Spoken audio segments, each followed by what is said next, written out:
It's a mean age. But it is going to be a beautiful future as long as we don't fuck it up. I'm Brian McWilliams, and this is Mean Age Daydream, where I bring you unfiltered comedy, criticism, philosophy, and politics with a Mean Age Daydream.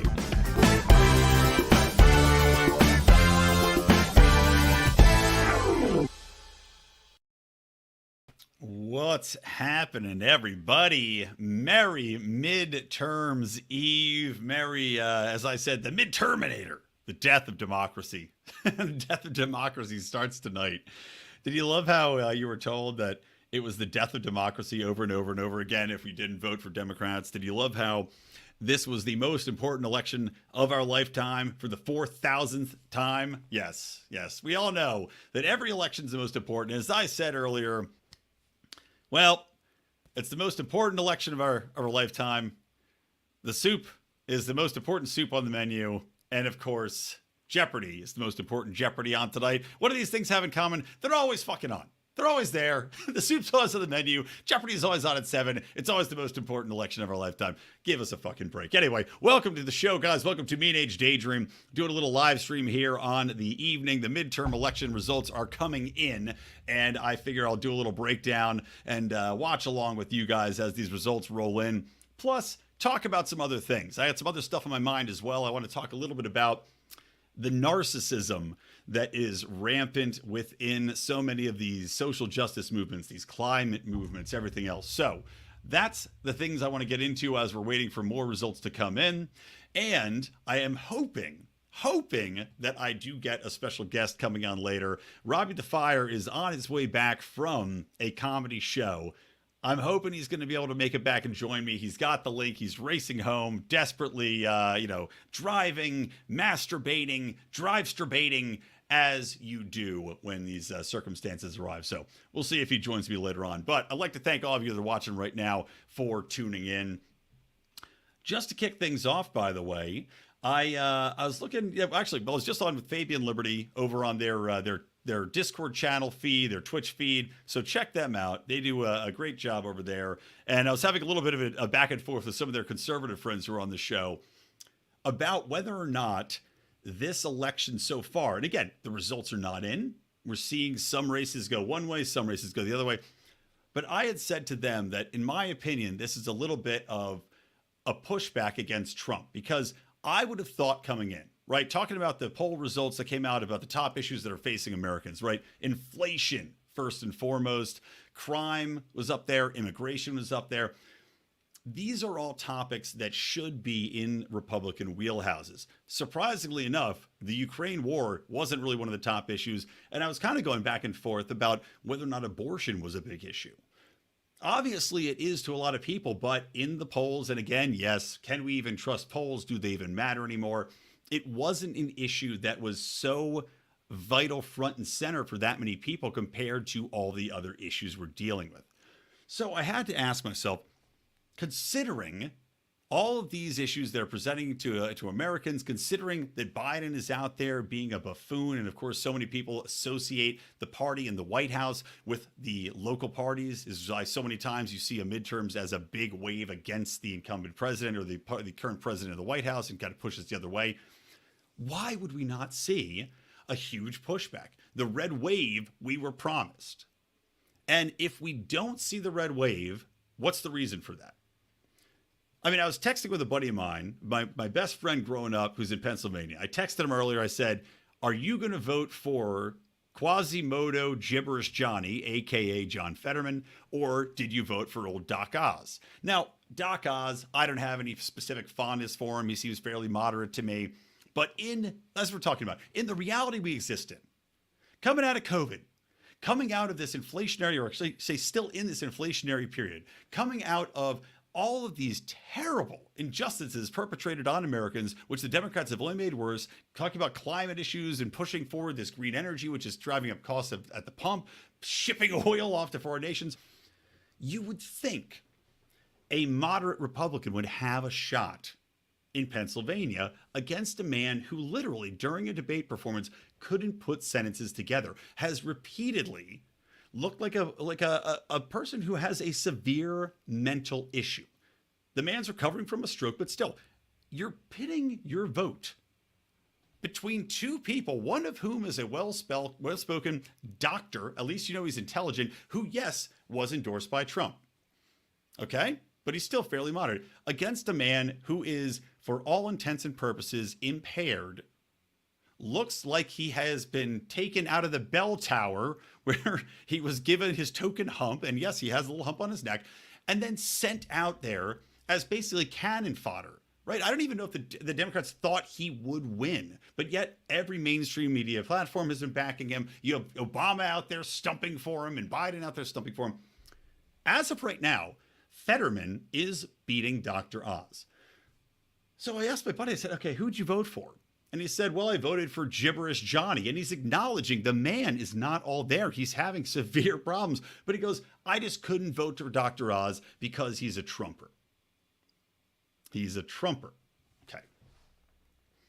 So that led me to my next question. And this is the question that I'd raised in regards to the general presidential election upcoming, whether or not, if Donald Trump's going to be the president or not, right? If he's going to run. And it looks like he's going to run. He said he's going to make a big announcement after the midterms. I'm guessing that big announcement is going to be that he's going to run. So if we have all these problems as a nation, if inflation and recession and, let's say, the war in Ukraine and COVID issues and all these other things, right, are front and foremost in people's minds, is DeSantis, let's say, going to be a better candidate than Donald Trump? Because is Trump going to be so polarizing to people that, like my buddy, they will literally vote for somebody who looks like he has been taken out of a Disney back page of a Disney comic book, you know, the Igor movie that was made, the off-brand Igor movie, and plopped on stage to embarrass himself. Will that still be what gets votes? Will a Joe Biden still be able to overcome a Trump because of the polarization? Because people have such a visceral reaction to Donald Trump that just hearing his name and knowing that he endorsed a candidate, is that enough to poison the well against them? That's the question I have, right? And that's the thing that I look at the results coming in, and right now it's kind of a toss-up. You know, I'm looking at these states in which Donald Trump candidates are running. It looks like J.D. Vance has a shot. It looks like he was losing earlier, but he's coming back strong. Rand Paul, safe and sound, awesome. We're seeing, let's see, who else? I'm trying to scroll through the results in live time here. I'll find a better map. This one's a little bit dodgy, but I do think, you know, Herschel Walker's another one. I think Herschel Walker's like neck and neck. I do think that razor thin margin you're seeing might be a little bit more because people just don't want to vote for anybody related to Donald Trump to the point where they're willing to forego issues at the forefront of their minds for it. So anyway, let's see what happens a little bit later on, guys. Right now, it's still looking like the Senate is a complete toss-up. As of right now, the map I'm looking at, Democrats 43, Republicans 41. Still, there's a lot of people up for grabs. There's 12 seats, I guess, that are leaning. We'll see what happens. But as we wait for that, as we wait for more results, I want to talk about this. I want to share a little tweet with you guys. Because one of the things that really stuck out to me as I'm seeing all of these, I don't know, performance art pieces, right? And that's what they are, from the radical left, the no oil people, the climate change rabid masses that were convinced that the earth is going to be gone in 12 years and that our next generation of children will die Bernie Sanders style.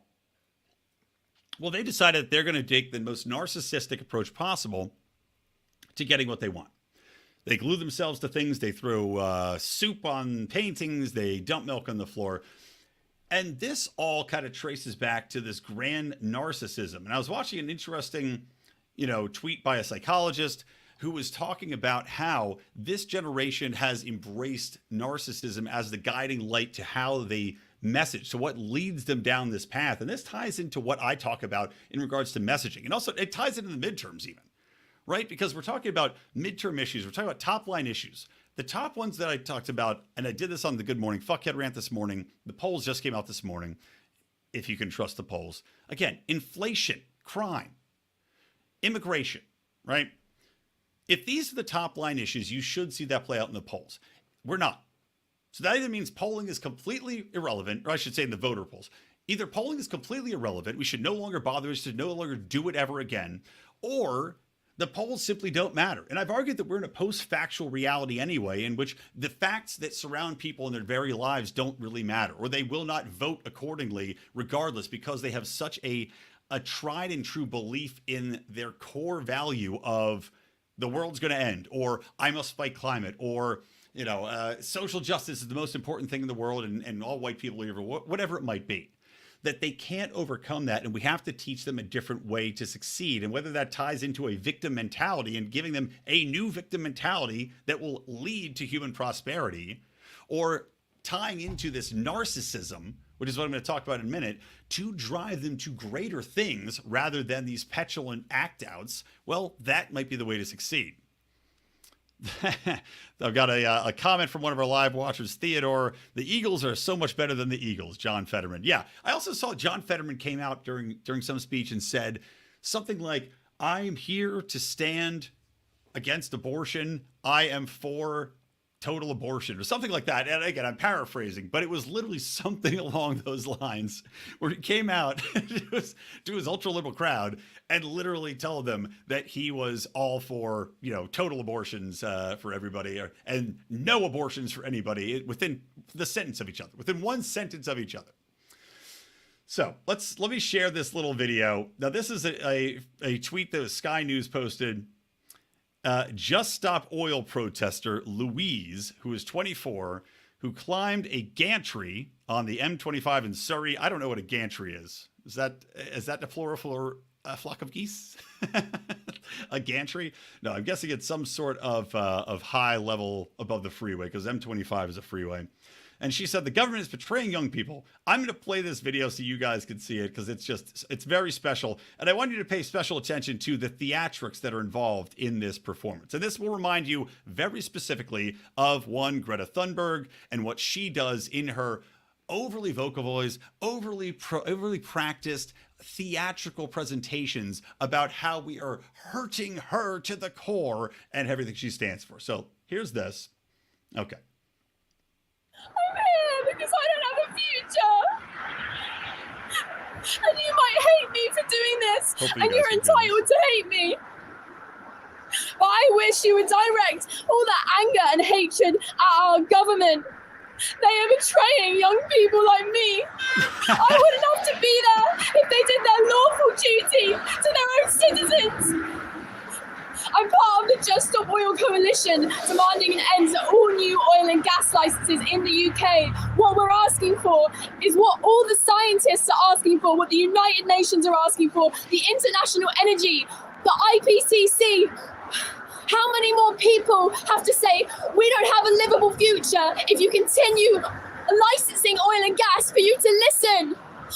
Okay, now that's enough of that. Now I do want to rewind it to one point though, because it just cracked me up. I got to play it again. She says something like, she's like, people like me. And she literally, I urge you to follow us. By the way, you can watch this live feed on Twitter right now on our Lions of Liberty, at Lions of Liberty. You can watch it at the Mean Age Daydream page, because our YouTube, by the way, once again, has a strike against it. Shane Hazel's fault.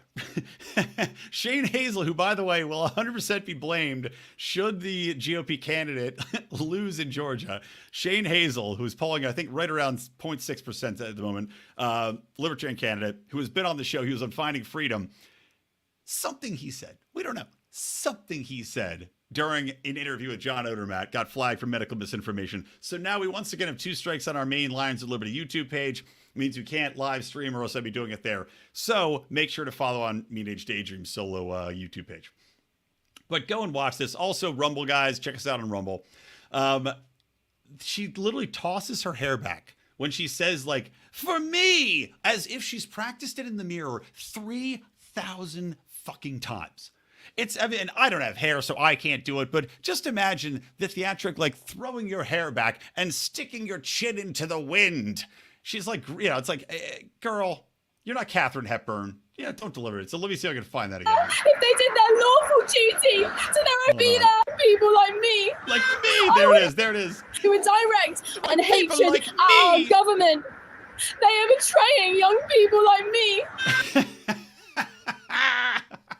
You guys, I can't describe the hilarity of this girl. And again, she's at least she's not blocking the freeway, right? Because I've argued that blocking the freeway, just like throwing, dumping milk out in the counters, are literally the worst thing you can do to get your message across because it just pisses people off.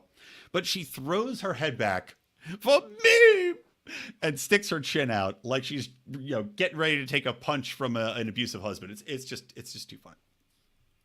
So hey, Craig's here. All right. So I have to say, okay, Craig, I'll get back to your comment here about Oz and Roe versus Wade. So the thing is, and somebody on Facebook is watching just said her clothes are mostly oil project. Exactly, right?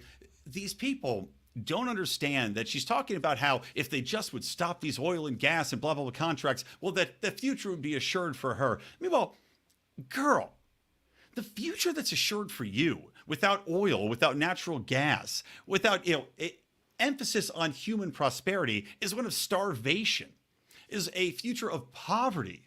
It's a future wherein you're not, people worry about a generation dying out because of climate change. No, climate deaths are at an all-time low. You're talking about the elimination of oil and gas and all these other resources that are reliable and dependable and have an actual backbone we can look forward to and grow the human species, right? Because everywhere we've lost fossil fuels, oil, coal, whatever it might be, in the third world countries, in China, that's where you see human flourishment. And you need human flourishment to get to the point where you can now not rely on those as heavily, like we're seeing happen in the United States and the UK and Germany. Now they're forcing the issue, right? This isn't the market at work. This is them forcing in an irrational transition, an unnatural, God, I can't talk, transition that is outside of market forces, right? It's not ready for prime time. But this girl doesn't understand that she would literally be on the brink of starvation without oil and gas. What do you think gets your crops from one place to another? What do you think flies the fertilizer around? What do you think makes it possible to pump your water through to the fields? This woman is so devoid of the basic concept of what allows her to exist. But again, it's based in this narcissism. Right? Her narcissistic instincts are to get up there and make a spectacle of herself. Again, throwing her chin out at the world and saying, how dare you? How dare you attack my generation? We have to channel that because you cannot fight against it. You can't fight against narcissism. You can't fight against self-centered interests like this. You have to learn to channel them into what's going to be better. So I was thinking to myself, how do we do this? What's the thing right now? We have victim culture, right? These people, this girl, I guarantee you, is a wealthy, college-educated, or probably in college, well-off, middle-of-the-road, middle-class, upper-class girl who has really nothing to complain about. So she has to invent a way to become a victim, something to overcome. So how do we tie into that? Well, we need to find a way that these people can find that they're fighting the good fight, that they are still victims, but overcoming oppression in a way that actually aids humanity rather than set it back. And pardon me, I'm going to pull up my phone here because I was taking notes on my phone today about this very topic. And I wanted to make sure I get them right. But I also have a note about how leftists are the least optimistic. This actually ties into it. Leftists are the least optimistic people on the face of the planet, right? Think about this. No faith in things working out without overt control by them or a government entity. No faith in humanity. Is that too much to say? That leftists have zero faith in humanity? You would think it would be the opposite, right? Because leftists pretend to have this concept of humanity that it's this great and beautiful thing and we're all equal and we all shall overcome and we shall throw off the shackles of oppression. But the answer to everything for leftists is more oppression. Right? It's more constrictive measures. It's a different hierarchy. They say they don't want hierarchies, but it's a different hierarchy of control. They have no belief in humanity to govern itself and for individuals to know what's best for their own well-being. Leftists, no faith in the future. Again, evidenced by this girl standing on top of the M25 and yelling about how oil and gas is destroying the earth for her future, for her generation. They have no faith in the future as it exists. They have no faith in the way in which things are on a track to succeed. And the thing is, and this, again, tying back into the narcissism, giving these people a different modus operandi and way to channel it, we have to give them something that they can choose to fight with, to believe in, that's going to make humanity better rather than tearing it down. Because right now, everything they're fighting for is restrictive. And you cannot have human freedom flourish. You cannot have a future that's bright without having things be less constricted. And that's the whole focus. And then, okay, sorry, one last thing, no belief in themselves or their abilities. Let me just bring up my notes about this. Okay, so again, we have to channel this narcissism that people have, right? You have to, like for example, freeing people from climate death. She's worried about climate change. She's worried about the future that's happening here, mostly because she's been brainwashed to think this way. We have to convince these people that the solution is not constrictive, aka limiting fossil fuel consumption, limiting how people can operate in the free market, but instead give them the faith in themselves to say, look, okay, you're a victim of government control over these resources. You're a victim of government control over the lands, over the seas, over what you can and can't access to adapt humanity to best succeed moving forward. If you want to be a victim, acknowledge that, fine, you can be a victim, but overcome it in the right way. You need to free humanity from the shackles of climate, but you can't do that by moving backwards. You have to move forwards. You have to run faster to get through this, this thicket that's surrounding us. And for example, like another thing, freedom from money. What is money? Right at the end of the day, money is debt. That's all money is. When you have actual currency, when you have solid, real gold currency, right, it's no longer debt. Money exists because there's a bank that has all of the assets in it, and they are lending out credit. They are lending out debt. So if these people feel oppressed, they feel oppressed by a system, right, that has denied them access to buying a house, denied them access to having a quote-unquote living wage. Well, guess what? You are a victim. You are a victim, you narcissist. You can go out there and you, in your middle-class, suburban, white life, you can say, I am a victim of the system that has been oppressing me. And that system is called money.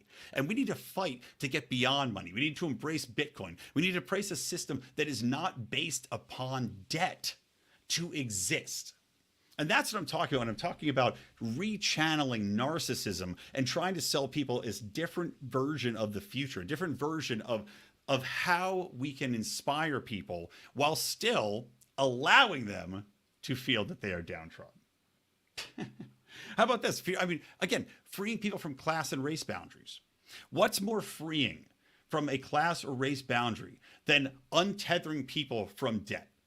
Because you think about the debt that's incurred, right? From a race perspective, debts incurred through the welfare state, debts incurred through, let's say, a cultural debt of being held down, put into a welfare state of mind, put into welfare riddled neighborhoods, held down in your socioeconomic status.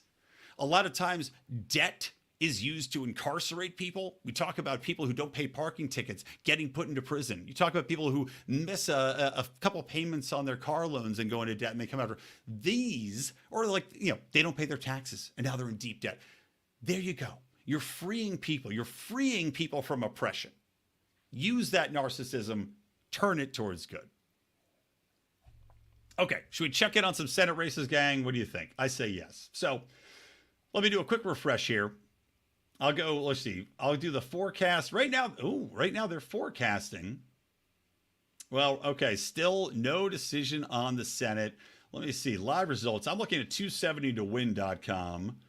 It looks like, let me see, I'm going to Google which ones are actually set in stone here. Like I said, Rand Paul looks like he has won it. Jerry Moran has won it. Chuck Grassley reelected. Chuck Grassley was actually losing earlier. I guess, wasn't it? Yeah, maybe I'm making this up, but I think Nikki Haley stumping for him. Although I don't think that that douche nozzle that was running, who God, not Dorchman, he was running in New Hampshire, and Nikki Haley had endorsed him, but he had this whole flap with the New Hampshire Libertarian Party. Hold on, New Hampshire, sure, Senate race. I'm just blanking on his name.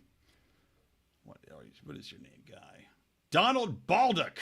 Baldock. Yeah, Donald Baldock. If you guys haven't seen this or heard about this, Donald Baldock had a rally, and the New Hampshire Libertarians went out and tried to basically give him the biz, and rightly so. And a guy from the Libertarian Party went up to him with a camera, asked him a question, literally did not touch him, got nowhere near him. And the guy flipped out. Baldock flips out, pretends that he got assaulted. It got written about in the New York Post and 10 other newspapers saying that a libertarian member had assaulted Baldock at a campaign event. Biggest horseshit I've ever seen. So while, again, I have no vested interest in New Hampshire, it would have been nice to see a little bit of an upset there. I would have loved to have seen Jeremy Kauffman win that. But like I was saying, I don't think we're in a position at the moment where things stand politically, culturally, where a Jeremy Kauffman has a chance in hell. Now, Jeremy's great. I mean, he's awesome at messaging. Let me say that. He is a fantastic messenger. He knows how to get attention and cut through. And I've had some debates back and forth with, with friends like Reed Coverdale at the Libertarian Party in New Hampshire about messaging.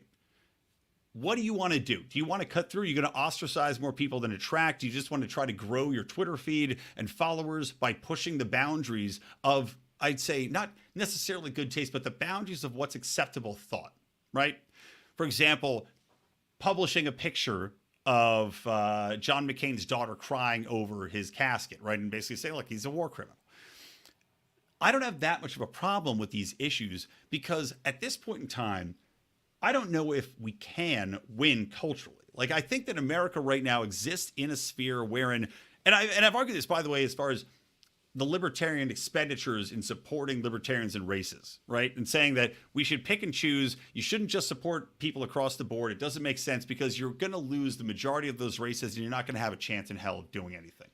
So you have to pick and choose. But predominantly, I still think it should be on education, on advertising, on doing media buys to put out messaging, to get it out on social media, far more economically effective than television ads, to try to culturally push the needle.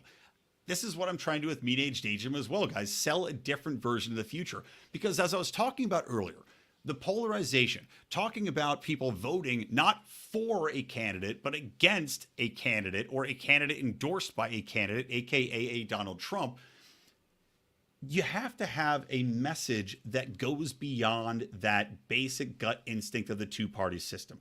You would think going into this that people would be sick of the two-party system. And my buddy that I was talking about earlier who voted for Fetterman in Pennsylvania, even he said, look, at this point, these people are Kang and Kodos, right? A Simpsons reference. And that's what they are. You look at the spending, they're locked to, they tiptoe down the aisle holding hands to vastly increase the budget. And let's not forget, yes, Biden added trillions, but Donald Trump added trillions to the deficit too. They both are complicit in making our money worth less, and neither of them has any idea to move it closer to the mean, to get us back on the gold standard, to rein it in. Frankly, we're in a position where I don't think we can anyway. That's why Bitcoin is the only solution. We can talk about the gold standard all we want. It's never going to happen. It would collapse the world economy. We have to move on to a different standard of money. But the point I'm trying to make about these midterms is that you have these issues. You have these issues that are impacting people's wallets. They're impacting people's ability to get to work, to buy gasoline, to buy food. You're having food shortages because of COVID lockdowns. And yet, Governor Whitmer, right? I'll have to check on her race. Gretchen Whitmer still was in the lead as far as I could tell from last guess, right? Let me see. Governor races, I'll click it right now on 270 to win. Let's see who's doing what right now. In Michigan, let's see, Michigan. It looks like Whitmer. God, this website sucks my dick. Well, this is a terrible website. It's unbelievably slow. It looks like they're basically calling it for, 55.43%. Now, Whitmer was one of the worst lockdown advocates, one of the worst abusers of a new gift of power that should have never existed. One of the biggest people that fought against the rescinding of those lockdown powers, that executive authority, to basically operate as a dictator. Gretchen Whitmer, who also famously was involved in this completely fabricated scheme to kidnap her, right? Gretchen Whitmer, who, by the way, also arrested people for going fishing in the middle of a lake with their boats. This is an evil woman. Yet she's getting reelected. I had said before that if we can't make inroads coming out of COVID, coming out of this inflationary period, coming out of these people operating as they have in lockstep to send billions of our dollars to a war in Ukraine that doesn't make any sense to fund, that we might as well give up hope. I still agree that that may be the take, but this is why I focus on what I focus on now. This is why I'm not as focused on the midterm stuff. Because the messaging has to change the culture. We have to deliver a different message to people that actually can give them something to believe in. Because right now, what they're sticking to their guns. If you believed in lockdowns, if you believed that COVID vaccines work and continue to work, you're not going to rescind that. I know we just saw that asshole, was it Olson Brown or something like that? Oh, no, sorry. She was a professor at Brown. Write an article in the Atlantic saying that they wanted amnesty to people that insisted that you had to get vaccinated, that people should be fired for not getting vaccinated, etc. They wanted amnesty, and let's just put it behind us. Bygones be bygones, guys, right? No big deal. Well, number one, fuck that, right? Fuck that, because all that is, again, this is the narcissism that we were talking about earlier in these movements. The narcissism of, you know what? It's all about me. It's about me, and I should not be forced to prostrate myself on your altar. I should not be forced to apologize and grovel. I should not be forced to feel bad about myself and who I am because I was wrong. And I think that feeling is so much more powerful than anybody realizes. You can see it in these elections. Now, look, I might, at the end of this night, right, when we check the election results in the night, maybe the red wave will happen. Maybe it will be more than, as I said, as I tweeted out, maybe it'll be more than a woman with her period walking into a public pool, right? Where you go, it's a little pink. It's a little pink, but certainly not shining level. Maybe that'll happen. But I expected a lot more. I expected a lot more considering what we've been through. And it's just reemphasizing the fact that people are sticking to what they are, who they are, and physical factors are not mattering. We live in a post-reality, post-factual world, and we have to sell people not a vision of we have to fight against the current inflation process and here's a solution to it. No. We have to sell them a different vision as far as something that's going to be so unbelievably beautiful, so next generation, world changing, that they cannot deny it. And I think that's where this is all breaking down. What did the Republicans run on? They ran on, okay, well, I guess abortion, Democrats made abortion an issue. I think that was far less of an issue than people want to make it out. Republicans and Democrats, Democrats really ran on abortion as a primary issue. According to the polls, again, whether or not you believe them, it was an issue to staunch Democrats, but those people aren't swing voters anyway. To swing voters, many of whom are populist, populist leaning anyway, it was at the bottom of the list. It was after inflation, after crime, after immigration, after, a litany of things, after climate. So you have to focus on bringing people that are these swing votes onto our side. I'm not saying we're gonna necessarily reach the people that are so far gone that they can completely deny reality, but the people in the middle that might swing a little bit either way. Give them something that they can latch onto. Give them something that's going to transition them from somebody that might flip from Democrat to Republican back and forth, right? They're wavering back and forth into somebody that's going to have a religious fervor towards what they believe in, because that's what transcends. And that's what, unfortunately, so many people have. So many people that voted in these elections that went out, the people that are literally screaming at you that you have to go and rock the fucking vote every goddamn time. These people are religious fanatics. And they want to convert you to their religion. We have to give them a new religion. All right, so does Theodore. So let me go back to Craig. Craig was talking about, okay, this is Fetterman, just going back a little bit to our comment section here. So on Roe v. Wade, he said he supported, but Oz celebrated the demise of Roe versus Wade. Okay, I know you're talking about Craig. So yeah, he said, I'm for the demise of Roe versus Wade. That's what he said, right? Something like that. I'm for the demise of Roe versus Wade. I'm against Roe v. Wade. I don't know. It's still ridiculous. And then Theodore says, I agree with you about Bitcoin. It's the hardest money ever invented. Will be recognized eventually as the most transformative invention of the 21st century. Yeah, either Bitcoin or another currency. Bitcoin right now is such a massive advantage as far as a time frame. It's the biggest. It's the most recognized. It's got the name recognition. The people that are going to use Bitcoin at this point are people that are actually looking to utilize it as an investment or as a currency. That's the biggest difference for Bitcoin, because you're not going to go out and buy Dogecoin. You're not going to go out and buy, Solara to use it as a currency right now. You're buying those as a shot in the dark. Hey, this could blow up and be something, I hope. Bitcoin is already operating as a currency. And that's the intrinsic difference between Bitcoin and every other currency. I guess maybe Ethereum, but even Ethereum, when you talk to people, you're not using Ethereum. You don't go out and see Ethereum ATM machines. You don't see people having Ethereum typically listed as a modus of currency on their website. Like I have a gambling website I use. Bitcoin is available. It is a currency. And it is, without a doubt, it is going to be a freeing form. Let me take a little sip of water. I'm thirsty. Okay, I'm going to wait a little bit then. I'm going to try to find a better website. This fucking 270 to win. Somebody, if anybody's in the comments has a better website they suggest for me to utilize in my search here for these results, because Google's website blows. I was on, actually, I guess it's decent. Let's see, results. I'm going to go away from this a little bit and talk about Elon Musk and Twitter, because that's another topic I want to get into.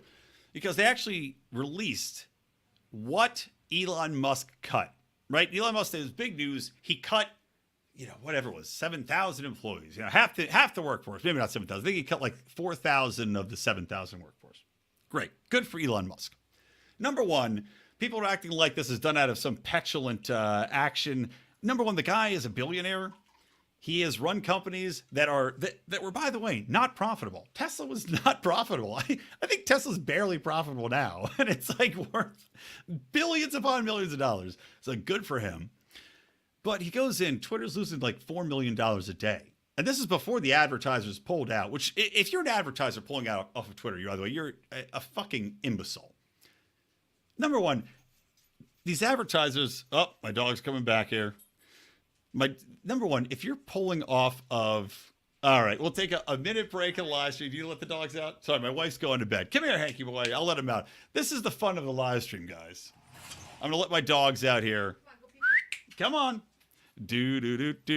I should have like a little, here, I'll play the Meme Wars intro while this happens.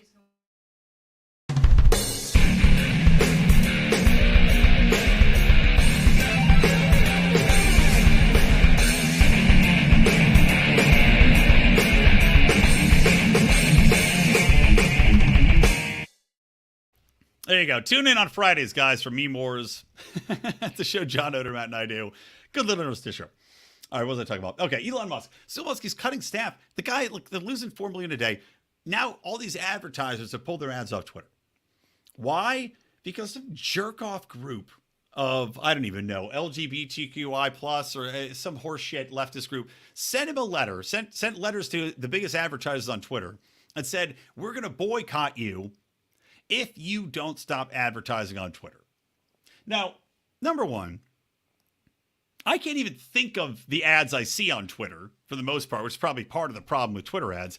And number two, these fucking people aren't going to boycott shit. You know how I know that? Because all of them are still on Twitter. Doesn't that seem to be an indication that you shouldn't take them seriously? I mean, the number of people that are going to boycott the company's advertising on Twitter is equal to the number of people that moved to Canada after Donald Trump won the election. That number, 0. These people are full of shit. So shame on these idiot advertisers. But he still had to cut staff. And naturally, it makes a lot of sense. Like the areas that he actually cut down on are areas you would expect. So here's what they are. The human rights team has been laid off. According to a former employee, Shannon Raj Singh, that this team worked to protect those at risk in global conflicts, including Ukraine, Afghanistan, and Ethiopia. Now, again, I gotta let my dogs in. Apologies, guys.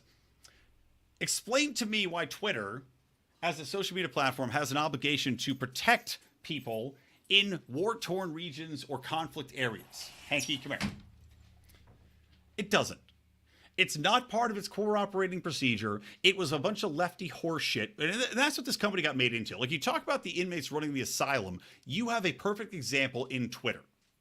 right? A perfect example in that you have all these left-leaning people who are working there who are creating a platform for them. So they think, much like the United Nations, much like the United States, they think they have to go and fight the good fight and keep people on the straight and narrow and make sure nobody gets taken advantage of these war-torn regions. Now, what does that mean? I don't fucking know. Do you? Do you have any idea what Twitter did in Afghanistan to fight against, whatever forces? And how do you even pick a side?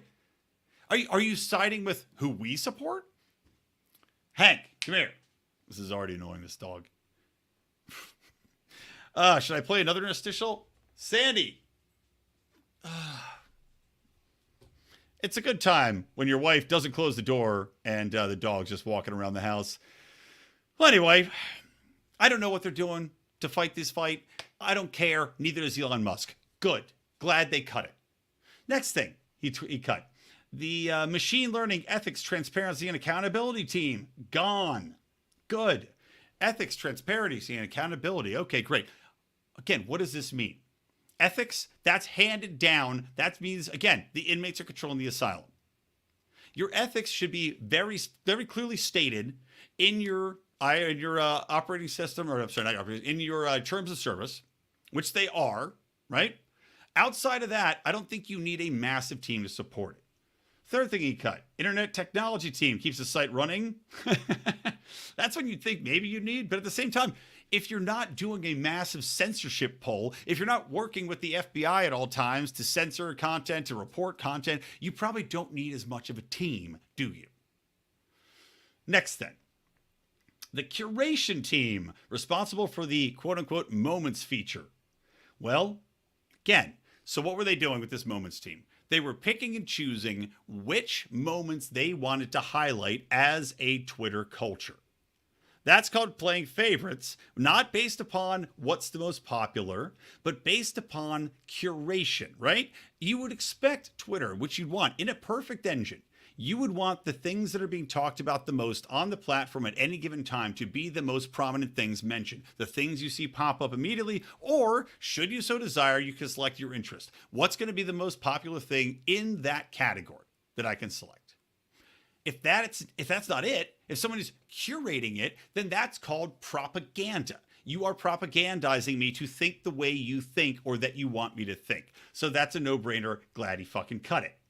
Another one, communications department. I like it. I like that he cut the PR staff. I do public relations for a living. I like that he axed these people. Why? Because guess what? You need a bigger PR team to handle shit coming in when you're fucking up than you do if you're doing things right. Twitter shouldn't need more than 5 people at most, I would say. Even that's probably too many. You need one person to be the spokesperson if Elon Musk isn't going to do it. And he seems to be more than happy to be the spokesperson for Twitter, for Tesla, for whatever company he happens to be running. So you don't even need somebody to be a spokesperson. All you need is now somebody to put up press releases, which everybody will pick up anyway. You chuck them on a newswire. Maybe you give somebody a scoop here and there. Maybe you set up a profile piece. But the problem is, Elon Musk probably doesn't even want to take interviews on Twitter. He's Elon Musk. What do I need a Twitter team to pitch interviews for me that I don't need to take? Elon Musk could pick up the phone and get an interview exclusive with any media source on earth right now. Cut him. Gone. Last thing. Let's see. Other areas have been impacted, including product trust and safety. Oh, no. And oh, no, not social good. Oh. Tragic. They're cutting the social good platform, guys, meaning that people who actually want to do social good will have to find it themselves rather than have it be forced down their throats by Twitter. I don't know how we'll figure it out. I don't know how they'll decide for themselves. Do you? It'll be a miracle. Okay, so let's see. Anything else I want to talk about before we get back to these election night results? No, I don't think so. Let's just talk about some primaries. Let's see where we're at, right? It's 8:46, 11:46 on the East Coast. Let me do a quick refresh here and see where things are at. I'll go, I hate the New York Times, but let me see. Let's go to the New York Times and see what they are calling. So yeah, Maggie Hassan has won handily over Baldic. Jeremy Coffey looks like he came in at 2% with about 7,000 votes. But again, we're talking about running on a messaging campaign more than anything, which is going to be the way it is for a long time, guys. We're not going to have a libertarian candidate anytime in the near future. Not in any meaningful fashion. And I guess you could argue, you'd say, should you have libertarian candidates? I think my buddy Mark Claire, who, of course, has the new Mark Claire show, he would argue that no, you should not have libertarian candidates. You should only have Republican candidates who are libertarian. I don't necessarily agree with that. I think that we have to get out of a two-party duopoly system. I think that there's no way to succeed within it because you're simply going to have too many power players in the existing power structure that are going to hold down a candidate like a Ron Paul. I mean, I guess you could argue that from a messaging standpoint, that's what you have to do. Get him in power, and then you can switch out, kind of like Justin Amash did. But even that, I think you have to have third-party candidates run. I think you have to fight the fight. And again, you have to change the culture. Culture is what allows freedom to flourish. Culture is what allows human advancement. It allows technological advancements, allows medical advancements. You look at cultures throughout history, you have to have a culture that supports people trying something different and new and outside of the norm and outside of the narrative. And frankly, my worry would be that if you don't have any third-party candidates, well, then you don't have anything really that's going to be allowed outside of the narrative. Especially when you talk about debates, especially when you talk about mainstream media coverage. If there was literally no other exterior force pushing upon you to push you either way. And again, one of the arguments for libertarian candidates is that you can concede and pull out of the race. I know this happened with Blake Masters and the libertarian candidate against him, that you can force them to take your issues on more seriously. You might not win, but you can force that issue. But I feel that simply conceding and saying, well, we'll run candidates that are libertarians as Republicans. Well, number one, you don't think they're going to get wise to that? You don't think that that's something that's going to happen and they're going to say, well, that guy's he's just libertarian running as a Republican. They're going to run a whole smear campaign on you and push you out anyway? Yeah, probably so. So I would argue instead, we have to focus on changing the culture. As I said, we have to focus on preaching a different way and preaching a vision of the future that is positive and not simply wheedling. Okay, top races. Let's see what the election results say. Oh, fuck you, New York Times. They're going to try to fuck me here, guys. They're going to try to fuck me. Let's see if I can get through it. Nope. I hate this so much, honestly. I hate that I have to fight to get these results. I hate that Google's so shitty at them. All right, let me go to results again. Let's see here. It looks like Herschel Walker actually just might pull it out. Okay, so let's talk about this for a minute. Because again, I'm less concerned about the actual results here than I am about the messages these things sent and taking away what I can take away from these results. I have to check and see what Dr. Oz is. I think he's going to lose. Herschel Walker looks like he's going to win, and not by a huge amount, by about 20,000 votes. Right now, he's got 49.2%. Raphael Warnock, the Democrat, is 48.8%. Now, Walker, I believe, was endorsed by Donald Trump. But Walker also, kind of like a Fetterman, Herschel Walker, as much as I appreciate his time as a Philadelphia Eagle, go Birds, he also has a lot of flubs, a lot of foibles. He has a lot of possible scandals in his past regarding abortions that he may or may not have paid for. He doesn't come across as somebody that's necessarily the most intellectual guy in the world, right? And I have not heard Warnock speak. Maybe Raphael Warnock is an imbecile as well, right? I don't know. But if Herschel Walker pulls it out, what does that say, right? Like I was arguing that the anti-Trump sentiment in many places where they thought that, a lot of liberal strongholds especially, I guess is where I talk about this anti-Trump sentiment. A lot of the liberal strongholds is more where you see this. Because, yeah, some supported candidates are going to win in some of the more Republican sides anyway, fine. Maybe some of these toss-up states that go back and forth. But the liberal ones that the Republicans thought they had a shot at getting don't look like they're going to happen, right? Although Stacey Abrams looked like she's going to lose, which is funny. And Beto O'Rourke looks like he is once again lost. What the fuck do people see in Beto O'Rourke? I'm blown away by. I just don't understand. But Herschel Walker is a flawed candidate. Yet people are willing to vote for him. Now, is this based upon the overall economy? Is this based upon a hatred of Joe Biden? Is this based upon, any number of factors? Or is it simply based upon the fact that they hate the existing candidate so much, the existing president, the existing dichotomy so much that they're willing to vote for such a flawed candidate? And the same thing with Fetterman, right? John Fetterman is a guy who can barely speak. Dr. Oz is, for all his flaws, still a college-educated, medical doctor. Not to tout college education is the best thing in the world. But the man is clearly intelligent, he's well-spoken, and he's a moderate you'd think would play well. And yet he's going to lose to this fucking lump who can barely speak and has clearly got some mental impairment. What does that say about the state of our culture and politicization and how people go about voting for these candidates? Because there has to be something deeper. And this is the argument I was getting into with these guys on Fabian Liberty, which I'll probably pop over again, by the way, and visit with them a little bit more after this if you want to join me. But if you have every factor, and Pennsylvania, again, a coal state, right? It's got coal mines in it. Pennsylvania, working class, blue collar. I thought that without a doubt, Oz would win because Joe Biden was getting booed out of the Eagles game. And this is in blue collar Pennsylvania, in a city of Philadelphia, which is not strictly white suburbanites, right? All races and creeds in Philadelphia. If this fucking guy can still win despite all this, despite the worst debate performance I've ever seen in my entire life, despite publicly flubbing and flawing and just looking like he has no concept of what's happening around him, on top of being look, I don't like to be simply surface level critical of people. I don't think it's right to just make fun of the way people look, or else I would never stop talking about Stacey Abrams.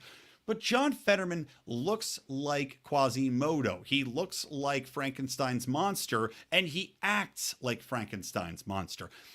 And for this man to succeed tells you there's something deeper beyond the main issues that the polls are telling us, which is why I wonder, should we even bother with polls? Do they matter at all anymore?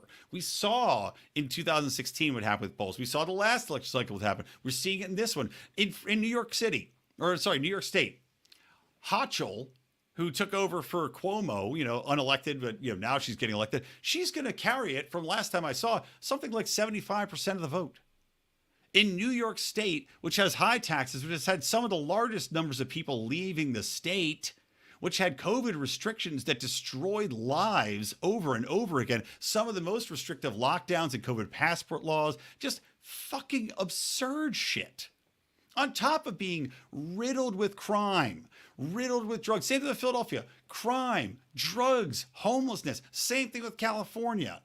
Gavin Newsom's going to carry it easily here in California, despite all the issues we have. So what's at play here? Because clearly, the issues that people are saying matter to them either don't matter to them or only matter to the people that are answering the polls. And even if they do matter to these people, they're still voting on something deeper, a basic like or dislike. I mean, in business, we talk about two things. Do they like you or do they trust you, right? That's how you get business. People hire you because they like you and they trust you, that you're going to do the job. I don't know how anybody could like Fetterman or trust Fetterman. So it's not that anymore. Even that basic law doesn't exist anymore. So what are people voting on? Hatred? A hatred of Donald Trump? A hatred of what the Republican Party stands for? And this is why, again, I question, if we're talking about whether or not Libertarian Party should exist and run candidates, well, if you have a hatred for a party that strongly, I don't know how you can run and expect it to cut through and change anything. You have to get past the hatred. You have to surpass it. You have to get around it. You have to basically wrap it in such a thick layer of hope that the hate can't cut through. And maybe we're seeing that in some races, but it certainly seems that that is the guiding principle of what's happening right now. And I do wonder if Elon Musk had owned Twitter the past couple of years, if this could have been a little bit evened out. right? Because Twitter, obviously, as we know, algorithmically is a feeder for hate, is a feeder for the most vile instincts, the most vile people. Maybe things could be a little bit different. All right, let's check on, again, the overall overview of what's happening here.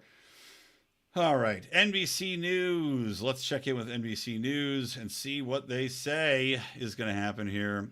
JD Vance looks like he has won. So JD Vance won. That's interesting. Again, he was Donald Trump backed. Democrat beat Doug Mastriano. He was a Trumper in Pennsylvania. Let's see what else here. Maricopa County. We're still waiting for that. They had an issue with Cal Booth. Right now, okay. So right now, Senate results still 46-46.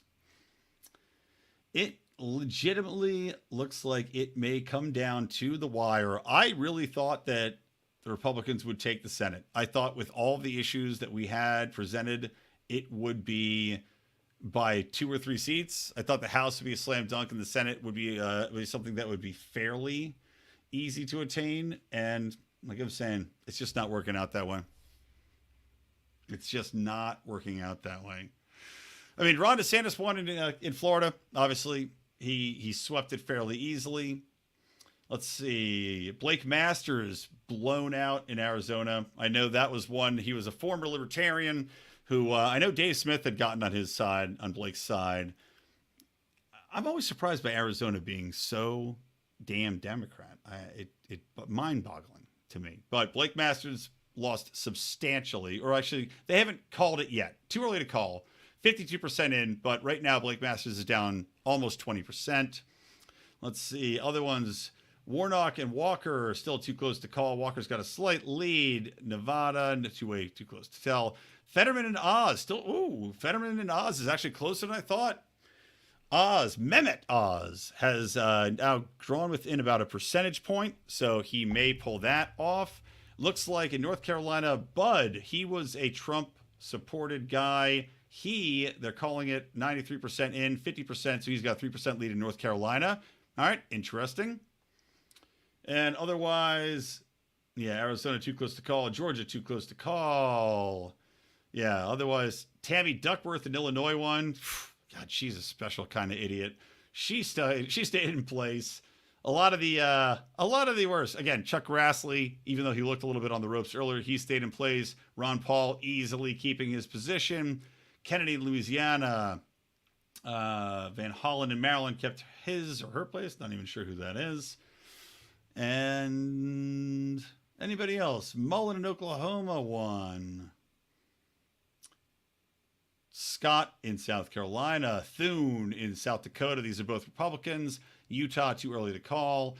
Vermont, Welch, Democrat. Washington, Democrat. But, really, guys, I would say there weren't a lot of libertarians on the ballot that we needed to really pay attention to this time around, other than Kaufman. Is what it is. I don't think anybody expected Jeremy Coffin to really pull upwards of 10%. I've said this many, many times before. As regards to the Libertarian Party, I don't think there's a success or failure rate in the percentage you get. I think now it is a battle for membership. It's a battle for raising members, raising funds, and the ability to change the culture through different means, through advertising, through more capable media relations people for the Libertarian Party to get them interviews. It's in better messaging, which Angela McArdle's doing a good job on. And I think that we are at a point in time where there's just not much we can do to overturn this apple cart. This battle for our democracy, right? Battle for democracy, as I was joking about earlier on. The battle for democracy tonight, I think, was set back a little bit. And not that I think that we're battling for democracy, because democracy is a joke. I joked that I went to vote today in California just to do it. And my baby was crying the whole time. My wife and I were voting, because even at a young age, she realizes democracy is bullshit. But I do think that it is depressing, as I was talking about. It's depressing because this should have been a referendum on inflation. It should have been a referendum on the war in Ukraine, although it's a two-party issue, the war in Ukraine. But you could say that it should have been a referendum of Joe Biden and playing footsie with nuclear war. It should have been a referendum on COVID lockdowns. It should have been a referendum for pieces of shit like Gretchen Whitmer and Gavin Newsom and Kathy Hochul on the COVID passports and vaccine mandates. It should have been a referendum on these things. It should be a referendum on gas prices. It should be a referendum on climate change, infrastructure, which is not ready for prime time, over people's ability to live and feed their families. It should have been a referendum on American independence. It should have been a referendum on American exceptionalism. And in that, I mean God-given liberty, not liberty as gifted by the state, which is taken away during COVID. These are the things it should have been a referendum on. And these are the things that, as of right now, it does not look like there has been. It looks like people, again, are leading with what they dislike, leading with what they hate or what they're embarrassed to admit they did. So there you go. There you have it. All right, guys. Thank you for listening. If you tune into the live feed, I really appreciate it. And don't forget, support us on Patreon, patreon.com/Lions of Liberty. You can get my Good Morning Fuckhead rants, as well as the new Do Nothing Man is out. I still need to do a little bit of a remix on that to get the music volume a little higher, but the Do Nothing Man Libertarian Superhero is out. You can, of course, support us on Locals as well, lionsofliberty.locals.com. And guys, don't forget, we got t-shirts. We got, I don't know what else we have. We got t-shirts. We got mugs. We got Christmas mugs. I think we're going to put a new one out there. So, yeah, please support the show. Tell a friend, subscribe. Tell everybody you know. Subscribe to the Mean Age Daydream YouTube page. As I said, our YouTube Lions of Liberty page is down. It'll never be back up in any meaningful fashion. We can't do super chats. We can't monetize it. It's horseshit. Follow us on Rumble and follow us on Twitter. All right. Thank you, guys. Talk to you later. From me, Brian McWilliams from the Lions of Liberty Network, and from Mean Age Daydream, keep those electric eyes on me, babe, and keep that ray gun to my head.